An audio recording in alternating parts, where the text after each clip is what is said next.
Okay, so I've been in the practical karate, practical application side of martial arts for quite a while now. And it's always been bewildering to me that the core of like practical karate seems to be in the West and not in Japan. And I never really understood why. But now that I've been living here in Okinawa for a little over a year now, I've come to understand Japan doesn't care about self-defense like at all. Now that might sound like a crazy thing to say, but I promise you it's true.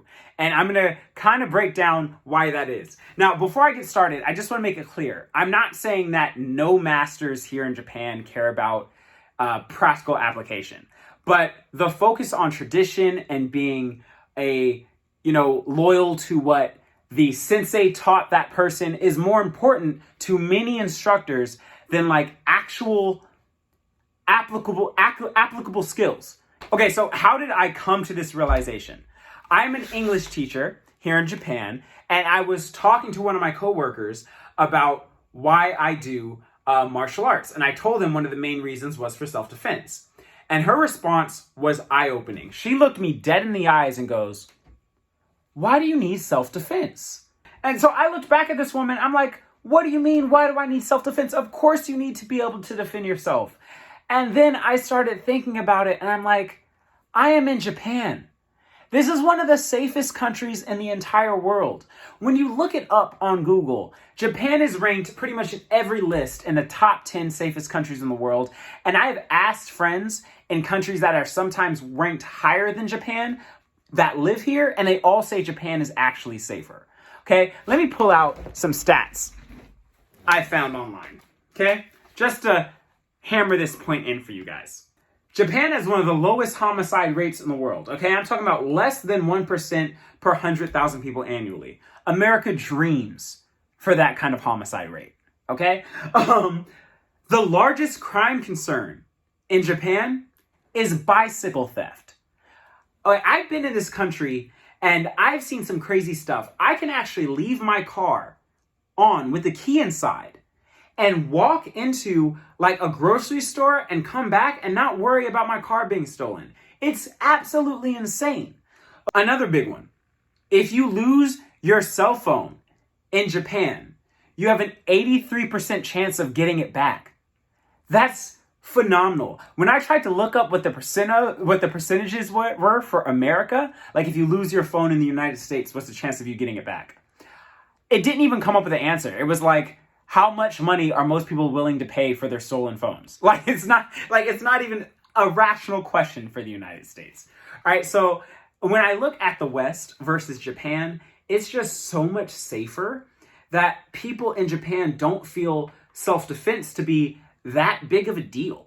So now that I'm thinking about that and putting it into context, I can understand how, an ancient master here might be more worried about the aesthetics of the martial arts or the beauty within it and the, self-development and the development of character versus your ability to hurt somebody. Because if you're not competing to hurt somebody, the chances of you actually needing to truly defend yourself in Japan seems to be like 2 in a million, like the actual number.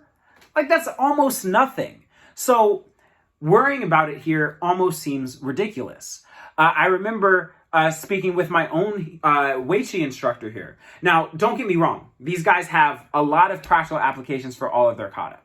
But their number one focus is keeping it true to the tradition of their family. I'm actually training with the family of the martial arts system that I do. And so their main goal is to preserve their family tradition. Makes absolute sense. And they still have a ton of great applications. But like if a new technique showed up tomorrow that would like maybe benefit changing a kata a little bit to maybe be able to actually apply that technique better, they wouldn't do it because it's not their goal. Their goal is to preserve the martial arts style. And who cares about over practicality compared to keeping your family tradition alive when you're not in danger ever? And again, it really kind of explains the resistance they have when us Westerners come in trying to change tradition and change things. Because to them, again, in this culture is an extremely tradition-focused culture. The needs of the elderly go above the needs of the younger generations. And so you're always looking to respect the elderly, or respect the people that came before you. So again, the West is almost the total opposite. We're always looking to the future and to disrupt things. In American business, we're always talking about disrupt your industry, because we want to disrupt stuff. You don't disrupt things in Japan. That's not how Japan works. It's a totally different culture. And while those differences in respect and tradition are what caused a lot of us Westerners to fall in love with the mystique of Asia, we also need to understand that is very likely one of the reasons we have this disconnect when it comes to how we view the martial arts. And again, I just to clarify, this is not everybody. I'm talking about a general thing I've recognized here in Okinawa from talking to normal people here, and also to a couple martial artists. But again, I'm not saying everyone on the island is like that. There are many instructors, for example, Philip's instructor, who is the guy who I do a lot of my kata bunkai with. His instructor is super on the practical side. He just wants to be practical. So this isn't everybody. But it is just an interesting thing that I recognized coming to this island and living in this country, and something I thought would be interesting to share. So I hope you enjoyed it. Please hit the like, subscribe, notification button. I do a lot of kind of rambles like this on martial arts. I do some reaction stuff. I also go over kata applications.